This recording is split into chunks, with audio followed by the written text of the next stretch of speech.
आप सभी का स्वागत है।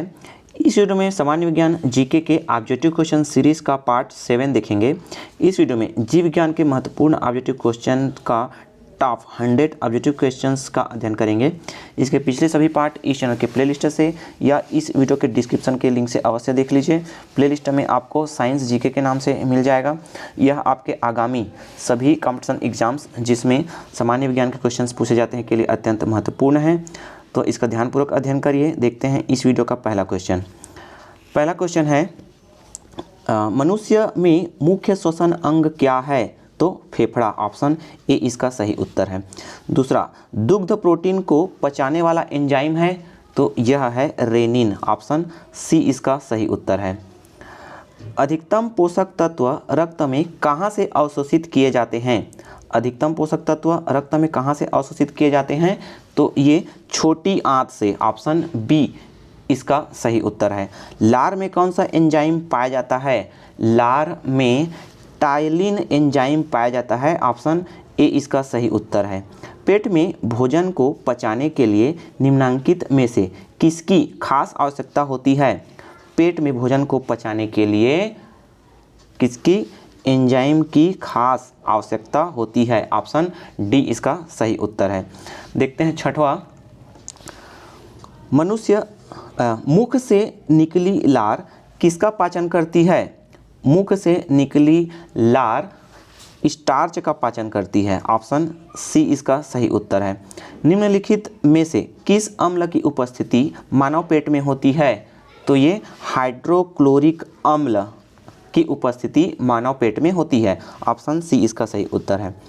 आठवां देखिए, प्रोटीन का पाचन कहाँ से प्रारंभ होता है? प्रोटीन का पाचन उदर से प्रारंभ होता है, ऑप्शन सी इसका सही उत्तर है। पाचन क्रिया में प्रोटीन निम्नलिखित में से किस पदार्थ में बदल जाते हैं? पाचन क्रिया में प्रोटीन निम्नलिखित में से किस पदार्थ में बदल जाते हैं? तो ये अमीनो अम्ल में, ऑप्शन बी इसका सही उत्तर है। पचे हुए भोजन में मौजूद विषैले पदार्थ का कौन सा अंग चूषण करता है? तो ये यकृत, ऑप्शन बी इसका सही उत्तर है। 11वां देखिए, पित्त निम्न में से किसके द्वारा पैदा किया जाता है? पित्त निम्न से किसके द्वारा पैदा किया जाता है? तो ये यकृत द्वारा, ऑप्शन ए इसका सही उत्तर है। पित्त जमा होता है, पित्त किसमें जमा होता है? तो ये पित्ताशय में, ऑप्शन बी इसका सही उत्तर है। 13वां देखिए, पौधों की वृद्धि के लिए कितने आवश्यक तत्वों की जरूरत होती है? तो कितने? 16 आवश्यक तत्वों की जरूरत होती है, ऑप्शन डी इसका सही उत्तर है। देखते हैं नेक्स्ट, 80% से अधिक सेल में पाया जाने वाला पदार्थ क्या है? 80% से अधिक सेल में पाया जाने वाला पदार्थ है क्या? जल, ऑप्शन ए इसका सही उत्तर है। हीमोग्लोबिन पाया जाता है, हीमोग्लोबिन किस में पाया जाता है? तो ये लाल रक्त कण में, ठीक है, आरबीसी, ऑप्शन बी इसका सही उत्तर है, आरबीसी में। किस ग्रंथि को मास्टर ग्रंथि कहा जाता है? ठीक है, मास्टर ग्लैंड किस ग्रंथि को कहा जाता है? तो ये पिट्यूटरी ग्लैंड को मास्टर ग्रंथि कहा जाता है, ऑप्शन सी इसका सही उत्तर है। 17वां देखिए, भोजन में उपस्थित शर्करा को माल्टोज में बदलता है? भोजन में उपस्थित शर्करा को माल्टोज में कौन बदलता है? तो ये टायलिन, ऑप्शन ए इसका सही उत्तर है। भोजन का अवशोषण, एब्जॉर्प्शन ऑफ फूड, शरीर के किस अंग में होता है? तो ये शरीर के छोटी आंत में होता है, ऑप्शन सी इसका सही उत्तर है। मानव शरीर की सबसे बड़ी ग्रंथि है मानव शरीर की सबसे बड़ी ग्रंथि है यकृत, ऑप्शन डी इसका सही उत्तर है। 20वां देखिए, इंसुलिन की कमी से उत्पन्न होने वाला रोग कौन सा है? इंसुलिन की कमी से क्या होता है? डायबिटीज रोग होता है, ऑप्शन सी इसका सही उत्तर है। कौन पोषक पदार्थ शरीर को त्वरित ऊर्जा प्रदान करता है? तो त्वरित ऊर्जा प्रदान करता है कार्बोहाइड्रेट, ऑप्शन डी इसका सही उत्तर है। शरीर में गैसों का विनिमय है ना, गैस एक्सचेंज किस अंग में होता है? तो ये फेफड़े में होता है। ऑप्शन बी इसका सही उत्तर है। वृक्क किडनी की कार्यात्मक इकाई है, ये नेफ्रॉन। ऑप्शन बी इसका सही उत्तर है। देखते हैं 24वां, नाइट्रोजनी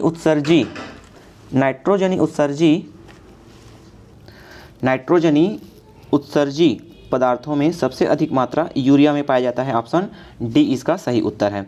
25वां देखिए, रक्त किस प्रकार का ऊतक है? तो ये उपकला। ऑप्शन ये संयोजी है, ठीक है, सुधार लीजिए। रक्त किस प्रकार का ऊतक है? तो संयोजी। ऑप्शन बी इसका सही उत्तर है। 26वां देखिए, शरीर में सभी ऐच्छिक तथा अनैच्छिक क्रियाओं को नियंत्रित करने वाला ऊतक है। ऐच्छिक और अनैच्छिक क्रियाओं को नियंत्रित करने वाला ऊतक है तंत्रिका। ऑप्शन सी इसका सही उत्तर है। 27वां देखिए, अरेखित पेशी ऊतक कहाँ पाए जाते हैं? अरेखित पेशी ऊतक कहाँ पाए जाते हैं? तो ये आमाशय में। ऑप्शन बी इसका सही उत्तर है, ठीक है।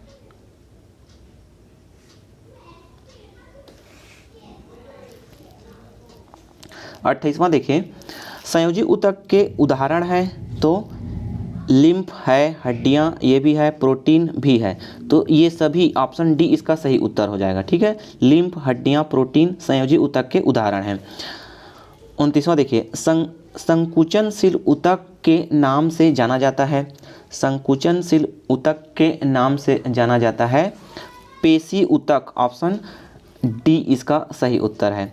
चेतना ऊतक किस प्रकार के ऊतक को कहते हैं? चेतना ऊतक तंत्रिका ऊतक को कहते हैं। ऑप्शन बी इसका सही उत्तर है। 31 देखिए, गोबर छत्ता किसके अंतर्गत आता है? गोबर छत्ता ये मृतजीवी के अंतर्गत आता है, ठीक है। मशरूम को कहते हैं गोबर छत्ता ना, आप ध्यान रखिएगा, ठीक है। गोबर छत्ता मृतजीवी के अंतर्गत आता है। और 32 देखिए, छाया में पनपने वाले पौधों को क्या कहते हैं? छाया में पनपने वाले पौधों को सियोकाइट्स कहते हैं। ऑप्शन सी इसका सही उत्तर है। बरगद के पेड़ के तने से लटकने वाली मोटी जड़ें कहलाती है। तो ये क्या कहलाती है? स्तंभ मूल। ऑप्शन सी इसका सही उत्तर है। पेड़ में निम्नलिखित में से कौन सा हमेशा रहता है? तो ये जड़। ऑप्शन बी इसका सही उत्तर है। आलू का खाने योग्य भाग होता है। आलू का खाने योग्य भाग होता है तना। ऑप्शन सी इसका सही उत्तर है। नागफनी में प्रकाश संश्लेषी कार्य होता है। तो किस में होता है? किसके द्वारा होता है नागफनी में? तो ये पर्णकाय स्तंभ द्वारा। ऑप्शन ए इसका सही उत्तर है। 37 देखिए, निम्नलिखित में कौन एक तना है? निम्नलिखित में कौन एक तना है? तो ऑप्शन दिया है गाजर, मूली, आलू या ये सभी। तो तना है कौन? आलू। ऑप्शन सी इसका सही उत्तर है। आलू भूमिगत रूपांतरित तना होता है जिसे कहा जाता है, क्या कहा जाता है? कंद। ऑप्शन डी इसका सही उत्तर है। हल्दी के पौधों का खाने योग्य हिस्सा कौन सा है? हल्दी के पौधों का प्रकंद खाने योग्य हिस्सा होता है। अदरक क्या है? अदरक क्या है? राइजोम। ऑप्शन ए इसका सही उत्तर है। अदरक क्या है? राइजोम है। प्याज किसका परिवर्तित रूप है? प्याज है तना का परिवर्तित रूप। ऑप्शन सी इसका सही उत्तर है। 42 देखिए, वे पौधे जिनमें कभी पुष्प नहीं बनते हैं, वे पौधे जिनमें कभी पुष्प नहीं बनते हैं क्या कहलाते हैं? ये कहलाते हैं क्रिप्टोगेम्स। ऑप्शन ए इसका सही उत्तर है। 43 संसार का सबसे बड़ा पुष्प किसके द्वारा उत्पन्न होता है? संसार का सबसे बड़ा पुष्प रैफ्लिसिया द्वारा उत्पन्न होता है। ऑप्शन बी इसका सही उत्तर है। संसार का सबसे छोटा पुष्प कौन सा है?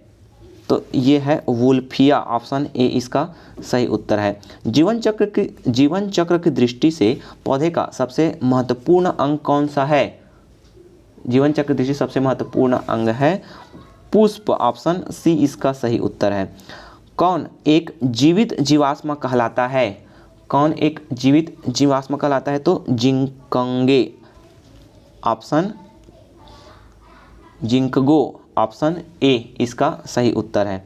दमा एवं खांसी के रोगों में काम आने वाली औषधि इफेड्रिन किससे प्राप्त की जाती है?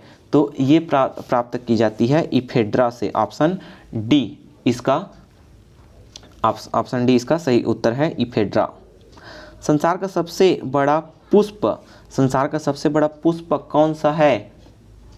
तो ये है रेफ्लेसिया, ऑप्शन ए इसका सही उत्तर है। सामान्यतः अंकुरण के लिए किसकी आवश्यकता नहीं होती है? अंकुरण के लिए किसकी आवश्यकता नहीं होती है? तो प्रकाश की आवश्यकता नहीं होती है, ठीक है। बाकी हवा, ताप और जल की आवश्यकता होती है अंकुरण के लिए। देखते हैं 50। किस पौधे में बीज होता है लेकिन फल नहीं होता? तो साइकस में बीज होता है लेकिन फल नहीं होता है, ऑप्शन बी इसका सही उत्तर है। 51 पाचन तंत्र का हिस्सा नहीं होता है? पाचन तंत्र का हिस्सा नहीं होता है, देखिए यकृत होता है, आंत भी होता है, पित्ताशय भी होता है, कार्निया नहीं होता, ठीक है। कार्निया आँख में होता है, तो ऑप्शन सी इसका सही उत्तर हो जाएगा। मानव शरीर में पिट्यूटरी ग्रंथि स्थित होता है? तो पिट्यूटरी ग्रंथि होता है मस्तिष्क में, ऑप्शन बी इसका सही उत्तर है। आँख में किस भाग के नष्ट होने पर आँखों की रोशनी समाप्त हो जाती है? तो ये कार्निया भाग के नष्ट होने पर आँखों की रोशनी समाप्त हो जाती है, ऑप्शन सी इसका सही उत्तर है। लाल रक्त कण आरबीसी का निर्माण कहाँ होता है? इसका निर्माण होता है लाल अस्थिमज्जा में, ऑप्शन बी इसका सही उत्तर है। 55 देखिए, सोयाबीन में प्रोटीन का प्रतिशत कितना होता है?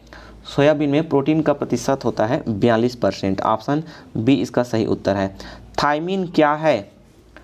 थायमिन है विटामिन B1, ऑप्शन बी इसका सही उत्तर है। विटामिन सी का रासायनिक नाम क्या है? विटामिन सी का रासायनिक नाम एस्कॉर्बिक अम्ल है, ऑप्शन डी इसका सही उत्तर है। किसी सब्जी से प्राप्त न होने वाला विटामिन कौन सा है? किसी सब्जी से प्राप्त न होने वाला विटामिन है विटामिन डी, ठीक है। सूर्य की प्रकाश के किरणों से ये प्राप्त कर लेते हैं। देखते हैं 59। मानव शरीर में औसतन ऑक्सीजन का तत्व कितना प्रतिशत होता है? तो ये होता है 50%, ऑप्शन बी इसका सही उत्तर है। 60 देखिए, मानव शरीर में रक्त का थक्का किस विटामिन से बनता है? रक्त का थक्का बनता है विटामिन के से, ऑप्शन सी इसका सही उत्तर है। मानव शरीर में संक्रमण को रोकने में मदद करता है, तो कौन? Vitamin A. विटामिन ए क्या है? संक्रमण को रोकने में मदद करता है। निम्नलिखित में कौन सा रोग रक्तदान द्वारा नहीं फैलता है? तो ये टाइफाइड, ऑप्शन बी इसका सही उत्तर है, ठीक है। टाइफाइड रोग रक्तदान द्वारा नहीं फैलता है। देखते हैं 63। कैंसर के उपचार के लिए प्रयुक्त रेडियो आइसोटोप है? तो ये है option B CO60, option B इसका सही उत्तर। मनुष्य में कुल कितनी हड्डियां होती है? तो 206, आप बचपन से पढ़ते आ रहे हैं। नवजात शिशुओं में हड्डियों की संख्या कितनी होती है? नवजात शिशुओं में 208, ऑप्शन सी इसका सही उत्तर है। 66वां देखिए, मनुष्य की खोपड़ी में कितनी अस्थियां होती है? मनुष्य की खोपड़ियों में 8 अस्थियां होती हैं, ऑप्शन ए इसका सही उत्तर है। मनुष्य के शरीर में पसलियों के कितने जोड़े होते हैं? मनुष्य के शरीर में पसलियों के 12 जोड़े होते हैं, ऑप्शन बी इसका सही उत्तर है। मनुष्य के जीवन काल में कितने दांत 2 बार विकसित होते हैं? मनुष्य के जीवन काल में 20 दांत 2 बार विकसित होते हैं, ऑप्शन सी इसका सही उत्तर है। मानव की पाचन नली लगभग कितने फीट लंबी होती है? मानव की पाचन नली लगभग 32 फीट लंबी होती है। ऑप्शन डी इसका सही उत्तर है। किस पौधे का फल भूमि के नीचे पाया जाता है? किस पौधे का फल भूमि के नीचे पाया जाता है? तो ये मूंगफली का। ऑप्शन सी इसका सही उत्तर है। 71 देखिए, नारियल का खाने योग्य भाग होता है। नारियल का खाने योग्य भाग होता है भ्रूणपोष। ऑप्शन ए इसका सही उत्तर है। सुगंधित पुष्पों में परागण किसके द्वारा होता है? सुगंधित पुष्पों में परागण कीट के द्वारा होता है। ऑप्शन ए इसका सही उत्तर है। शरीर की सबसे लंबी हड्डी कौन सी है? शरीर की सबसे लंबी हड्डी है फीमर। ऑप्शन सी इसका सही उत्तर है। 74 देखिए, मानव शरीर में रक्त कहाँ शुद्ध होता है? मानव शरीर में रक्त ये वृक्क में शुद्ध होता है। ऑप्शन सी इसका सही उत्तर है। किस रक्त समूह को सर्वदाता है ना यूनिवर्सल डोनर कहा जाता है? यूनिवर्सल डोनर कहा जाता है ओ रक्त समूह को। ठीक है, ऑप्शन डी इसका सही उत्तर है। किस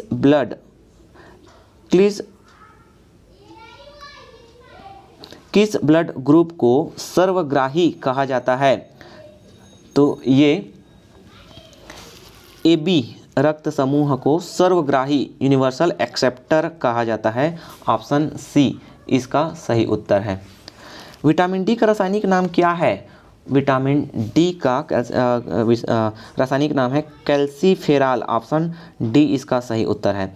मानव शरीर में आयोडीन की कमी से उत्पन्न होता है। मानव शरीर में आयोडीन की कमी से ये ग्लाइटर या इसी को घेंघा रोग भी कहा जाता है। ठीक है, घेंघा रोग को ग्वाइटर कहा जाता है। देखते हैं नेक्स्ट, कौन सा युग्म सुमेलित नहीं है? तो इधर दिया है विटामिन का नाम और इधर दिया है कमी से होने वाले रोग। ठीक है, तो विटामिन ए की कमी से रतौंधी होता है। विटामिन बी की कमी से बेरी रोग ये भी होता है। विटामिन सी कमी से स्कर्वी रोग भी होता है। विटामिन डी से नपुंसकता नहीं होता है। ठीक है, तो ऑप्शन डी इसका सही उत्तर है ना, नहीं होता है लिखा है। तो विटामिन डी की कमी से नपुंसकता नहीं होता। विटामिन डी की कमी से क्या है, हड्डियां कमज़ोर होती हैं। देखते हैं 80, शरीर में ताप का नियंत्रण करता है। शरीर में ताप का नियंत्रण करता है हाइपोथैलेमस। ऑप्शन ए इसका सही उत्तर है। हीमोग्लोबिन का मुख्य कार्य क्या है? हीमोग्लोबिन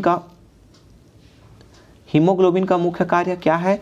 ऑक्सीजन का वहन। ऑप्शन ए इसका सही उत्तर है। हीमोग्लोबिन का महत्वपूर्ण घटक है।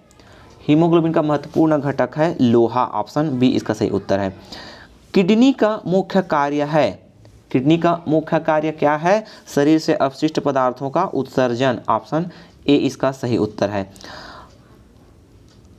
अनिषेचक जनन प्रायः किसमें दिखाई देता है?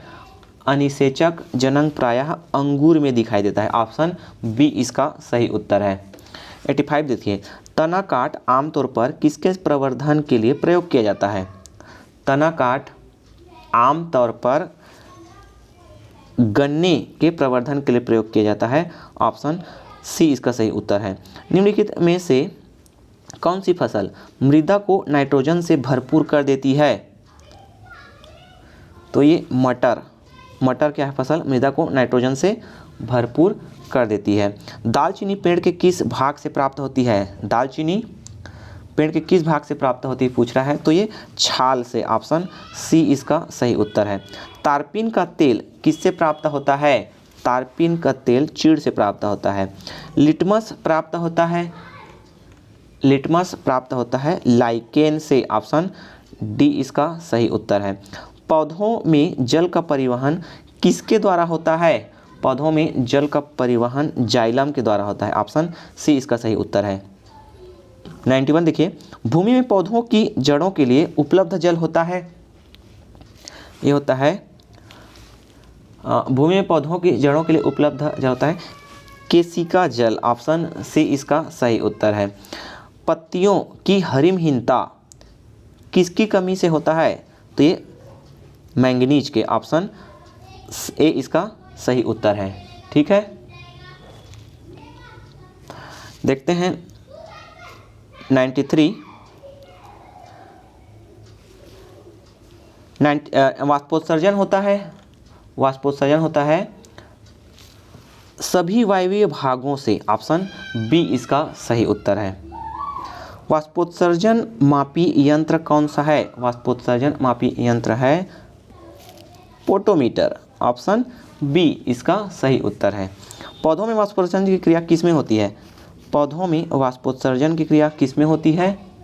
तो ये पूरे पौधे में। ऑप्शन डी इसका सही उत्तर है। प्रकाश संश्लेषण की क्रिया में निम्नलिखित में से कौन सा आवश्यक है? प्रकाश संश्लेषण की क्रिया में निम्नलिखित में से कौन आवश्यक है? सूर्य का प्रकाश आवश्यक है, क्लोरोफिल भी आवश्यक है, कार्बन डाइऑक्साइड भी आवश्यक है। तो ये सभी ऑप्शन डी इसका सही उत्तर हो जाएगा। 97 देखिए, प्रकाश संश्लेषण की क्रिया में निम्नलिखित में से क्या बाहर निकलता है? तो क्या बाहर निकलता है? ऑक्सीजन। ऑप्शन ए इसका सही उत्तर है। प्रकाश संश्लेषण की क्रिया कब होता है? प्रकाश संश्लेषण क्रिया केवल दिन में होता है। श्वसन का मापन यंत्र क्या कहलाता है? ये कहलाता है रेस्पिरोमीटर। ऑप्शन बी इसका सही उत्तर है। प्रकाश संश्लेषण में हरे पौधों द्वारा कौन सी गैस छोड़ी जाती है? कौन सी गैस छोड़ी जाती है? तो ऑक्सीजन। ऑप्शन बी इसका सही उत्तर है। तो दोस्तों यह इस वीडियो का अंतिम क्वेश्चन था। वीडियो अच्छा लगा तो लाइक करें। चैनल पर पहली बार आए हैं तो नेक्स्ट पार्ट प्राप्त करने के लिए सब्सक्राइब अवश्य कर लें। इस चैनल पर आपको Hindi, Indian history, Indian GK, current affairs वगैरह वीडियो अपलोडेड हैं।